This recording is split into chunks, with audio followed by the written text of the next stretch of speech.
नमस्कार। आज की इस कक्षा में आप सबका स्वागत है। आज का हमारा टॉपिक है मानव भूगोल, प्रकृति एवं विषय क्षेत्र।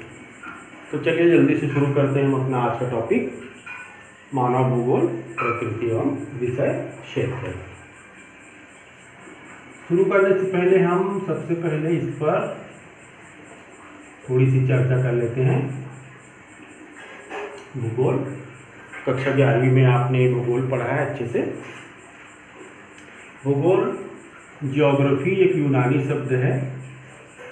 जियोग्राफी, जियोस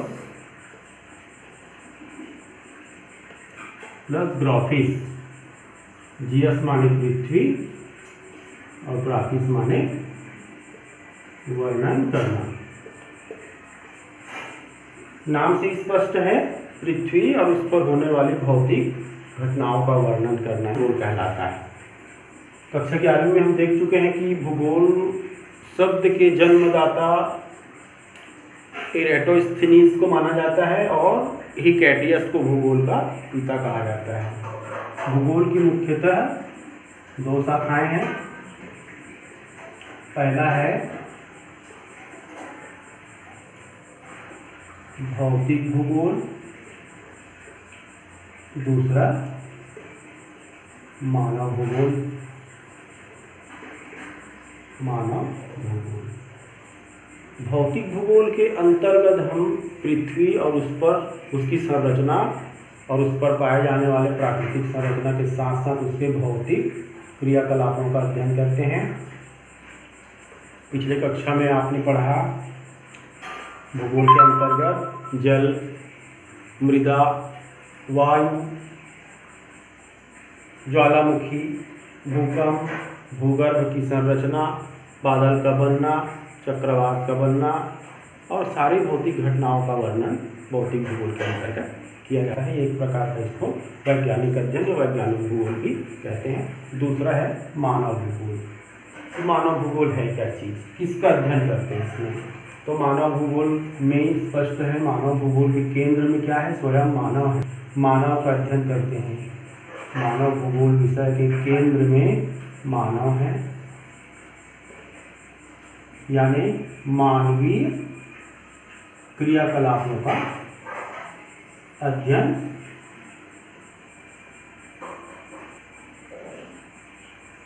मानवीय क्रियाकलापों का अध्ययन मानव भूगोल के अंतर्गत किया जाता है।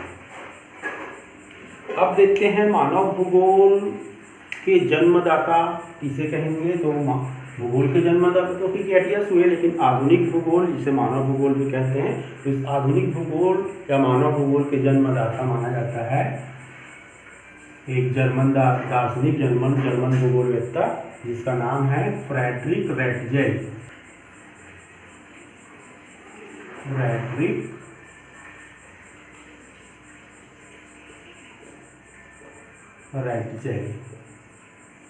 फ्रेडरिक रैटजेल 18वीं सदी के भूगोलवेत्ता थे, जर्मनी के से थे। इन्होंने एक फेमस भूगोल पर आधारित एक बहुत ही विश्व प्रसिद्ध किताब की रचना की। उसका नाम है एंथ्रोपोजियोग्राफी।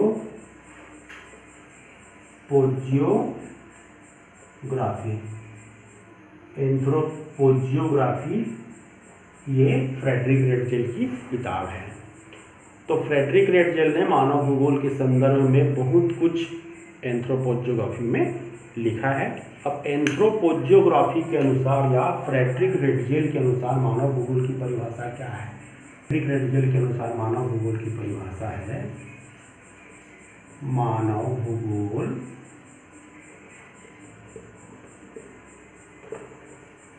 मानव समाज और उसके धरातल के मध्य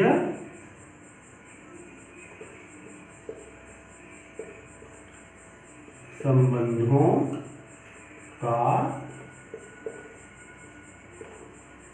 संश्लेषित अध्ययन है। फ्रेडरिक रेटजेल मानव भूगोल की परिभाषा है कि मानव भूगोल मानव समाज और उसके धरातल यानी पृथ्वी के मध्य संबंधों का संश्लेषित, गौर करने वाली बात यह संश्लेषित यानी प्राकृतिक रूप से बना हुआ अध्ययन है। फ्रेडरिक रेटजेल ये कहना चाहता है, उसकी विचारधारा ये है कि एक बात यहाँ पर निकल कर आता है कि मानव भूगोल में धरती या प्रकृति सर्वोपरि है, यानी मनुष्य प्रकृति के नियम के आधार पर अपनी गतिविधि करता है। यहाँ पर हम देखते हैं प्रकृति प्रभावी है, प्रकृति प्रभावी है, प्रकृति प्रभावी।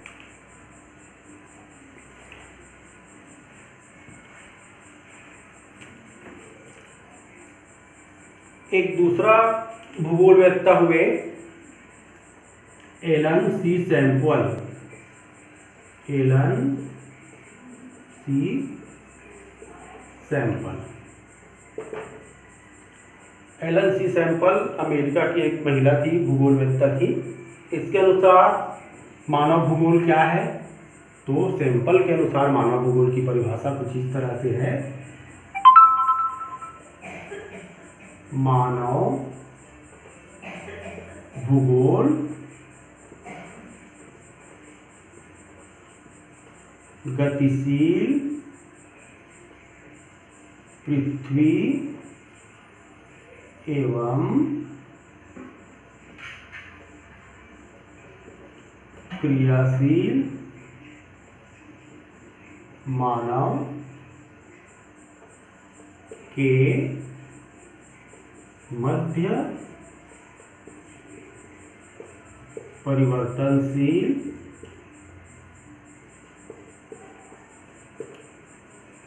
संबंधों का अध्ययन ही मानव भूगोल है।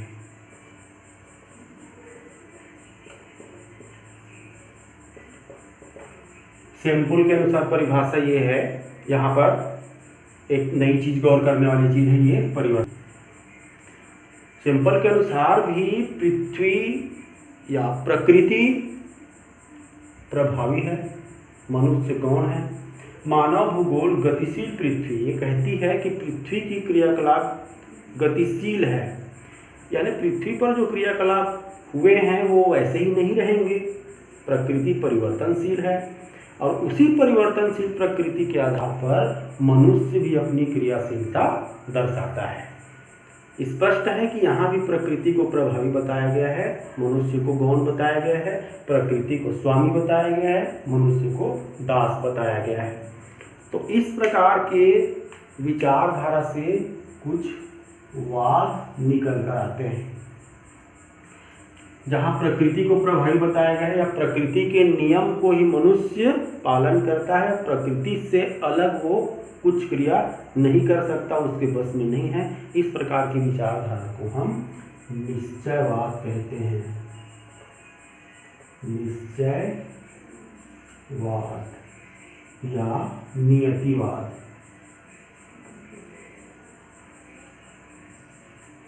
निश्चयवाद और नियतिवाद की परिभाषा देने वाले दो भूगोलवेत्ता कौन हुए फिर? फ्रेडरिक रेटजेल हुए। एक तो फ्रेडरिक रेटजेल हुए और दूसरा एलन सी सैम्पल हुए। दोनों की मान्यता ये है कि मनुष्य की नियति या प्रकृति प्रदत्त शक्तियों के आधार पर ही मनुष्य कार्य करता है, उससे अलग हटकर वो कार्य नहीं कर सकता। मनुष्य जो कर रहा है वो नियति है, प्रकृति ने उसको ऐसा करने के लिए कहा है, यानी प्रकृति से विलग वो अलग सोच ही नहीं सकता। अब इसके साथ साथ एक और भूगोलवेत्ता हुए विडाल डी लाब्लास। विडाल डी लाब्लास, ये एक ही आदमी का नाम है, ये भी भूगोलवेत्ता हुए विडाल डी लाब्लास। क्या विडाल डी लाब्लास भी रेटजेल और सैम्पल की तरह ही व्याख्या करता है या उसकी व्याख्या में कुछ फर्क है? देखते हैं। विडाल डी लाप्लास के अनुसार हमारी पृथ्वी को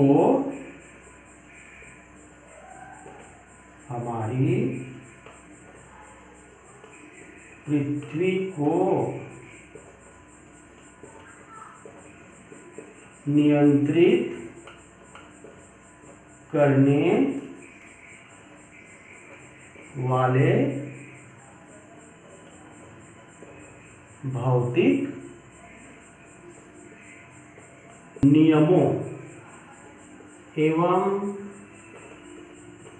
उस पर रहने वाले प्राणी या जीव, यहाँ मनुष्य है, के मध्य अधिक संश्लेषित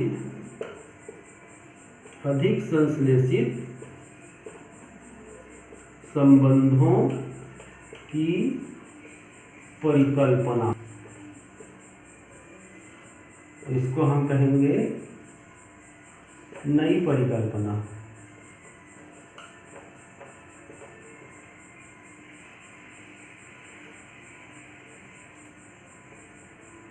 यहां पर देखते हैं विडाल डी लाप्लास क्या कहता है।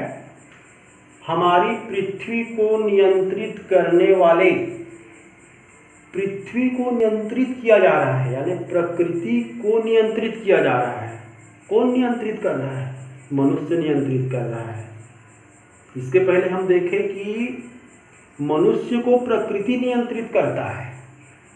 फ्रेडरिक रेटजेल और सैंपल के अनुसार मनुष्य को नियंत्रित करने वाला प्रकृति है, या प्रकृति से विलग मनुष्य नहीं कर सकता कोई कार्य। यहाँ पर जस्ट उल्टा कह रहा है ब्लास। इसका कहना है कि हमारी प्रकृति को नियंत्रित करने वाले, प्रकृति को नियंत्रित कर रहा है, कौन कर रहा है? मनुष्य कर रहा है। नियंत्रित करने वाले भौतिक नियमों, कौन से भौतिक नियम? पृथ्वी को नियंत्रित करने वाले भौतिक नियम क्या है? एवं उस पर रहने वाले मनुष्य या जीवों के मध्य अधिक संश्लेषित संबंधों की परिकल्पना। ये पृथ्वी को नियंत्रित करने वाले भौतिक नियम क्या है? देखिए, पृथ्वी के जो नियम है, यानी प्रकृति के जो नियम है, सार्वभौमिक नियम है, इसको नियंत्रित करने वाले भौतिक नियम। नदी बहती है, नदी का बहना है वो प्रकृति के नियम से बहेगी, हमेशा ढलान की ओर बहेगी, ऊपर से नीचे की ओर बहेगी, प्रकृति का नियम। और उस बहती हुई नदी को हम बांध बनाकर उसके जल को रोक देते हैं और उसकी दिशा को मोड़ देते हैं, तो हम क्या कर रहे हैं? उस पर, प्रकृति पर नियंत्रण कर रहे हैं। किसके आधार पर कर रहे हैं? टेक्नोलॉजी के आधार पर कर रहे हैं, तकनीकी के आधार पर कर रहे हैं, या कह सकते हैं प्रौद्योगिकी के आधार पर कर रहे हैं।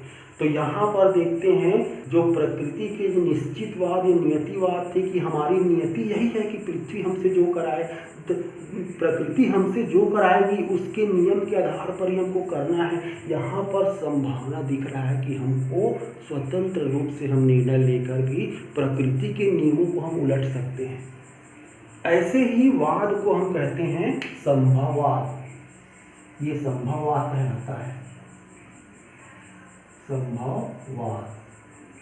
संभववाद में हम देखते हैं कि हम प्रकृति के गुलाम नहीं हैं, बल्कि प्रकृति हमारी गुलाम है। यहाँ पर कौन प्रभावी है? यहाँ पर मानव प्रभावी है, मानव प्रभावी है, प्रकृति गौण है। ब्लास कहता है कि प्रकृति हमारी दास है, मनुष्य उसका स्वामी है। विचारधारा भाई क्या कर सकते हैं? फ्रेडरिक रेटजेल हुए, एलन सैंपल हुए, विडाल डी लाप्लास हुए। अब इसके बाद एक और महान भूगोलवेत्ता हुए,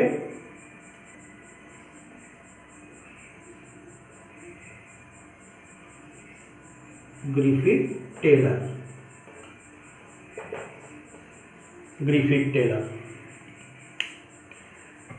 टेलर ऐसे भूगोलवेत्ता थे जो ना तो निश्चितवाद या नियतिवाद को मानते थे, न ही संभववाद को मानते थे, बल्कि दोनों के बीच एक संतुलन बनाकर रखने का टेलर ने सार्थक प्रयास किया। टेलर ने कहा कि भाई निश्चितवाद और नियतिवाद वालों और संभववाद वालों, न तो मानव भूगोल की प्रकृति निश्चितवाद और नियतिवाद है और ना ही संभववाद है। तो क्या है? इन्होंने एक नियम दिया, इसकी अवधारणा थी रुको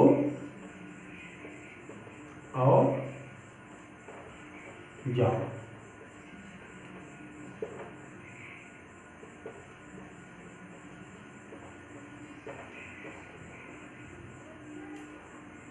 परीक्षा कभी कभी इस प्रश्न को पूछ देते हैं कि रुको और जाओ परिकल्पना किसने दिया? तो रुको और जाओ परिकल्पना ग्रिफिथ टेलर नाम के भूगोलवेत्ता ने दिया।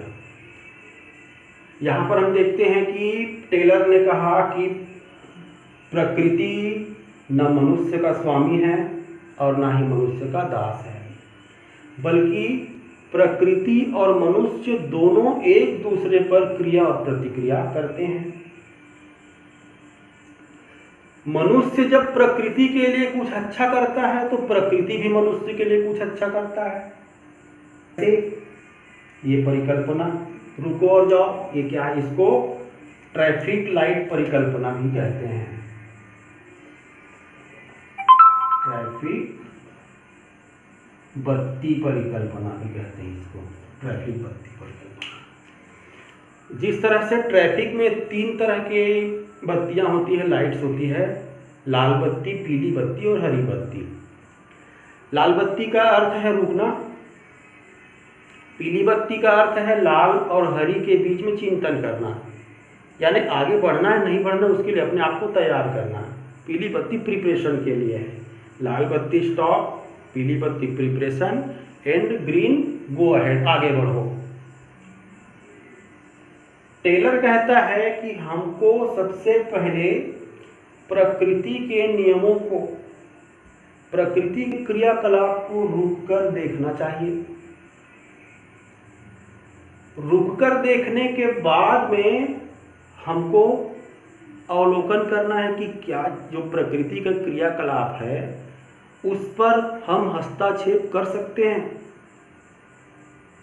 अगर हस्तक्षेप करने की गुंजाइश दिखती है, प्रकृति का उसमें विनाश नहीं हो रहा है, यानी प्रकृति को हम प्रकृति क्रियाकलाप को देखकर उस पर हम हस्तक्षेप करना चाहते हैं और हस्तक्षेप करने से प्रकृति नाराज नहीं होगी, तब हमको आगे बढ़ना चाहिए।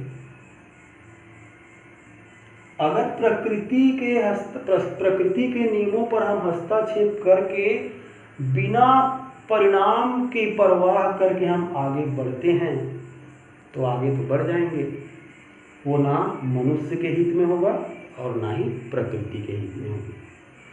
तो रुको और जाओ परिकल्पना में टेलर कहते हैं प्रकृति के अनुकूल रहकर अगर हम व्यवहार करेंगे, कार्य करेंगे तो प्रकृति हमारे अनुकूल कार्य करेगी, अन्यथा प्रतिकूल कार्य करेगी, जिसके परिणाम स्वरूप कई प्रकार के इम्बैलेंस होने लगेंगे, जैसे बाढ़ है, तूफान है, ग्लोबल वार्मिंग है, पोल्यूशन है, एसिड रेन है, ग्लेशियर का पिघलना है और कई प्रकार के ऐसे पर्यावरण संबंधी प्रदूषण उत्पन्न होंगे।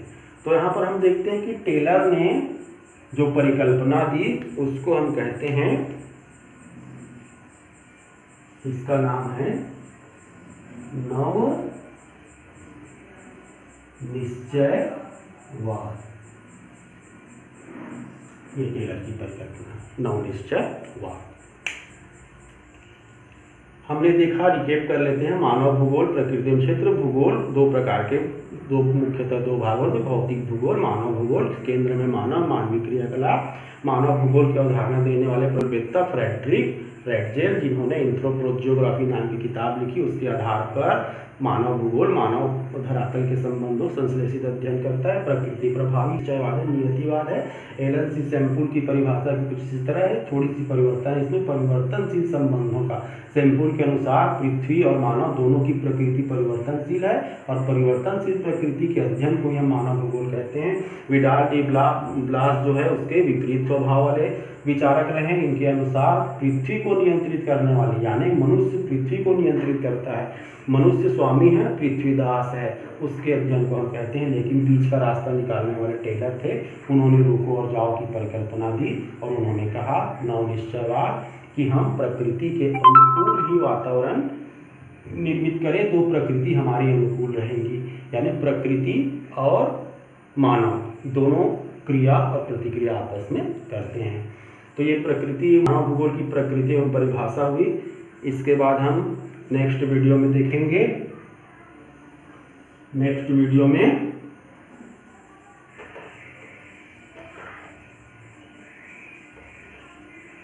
मानव का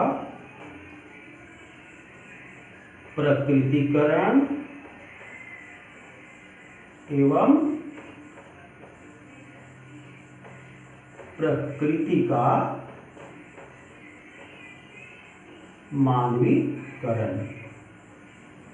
आने वाले वीडियो में हम देखेंगे मानव का प्रकृतिकरण एवं प्रकृति का मानवीकरण। उसके साथ ही साथ निश्चयवाद, नियतिवाद, संभववाद और नवनिश्चयवाद को अच्छे तरीके से उदाहरण सहित समझाते हुए परिभाषित किया जाएगा। वीडियो अच्छा लगे तो लाइक कीजिए, सब्सक्राइब कीजिए ताकि मुझे और भी अच्छी इसी तरह की वीडियो बनाने की प्रेरणा मिल सके। तो मिलते हैं नेक्स्ट वीडियो में जल्दी। धन्यवाद।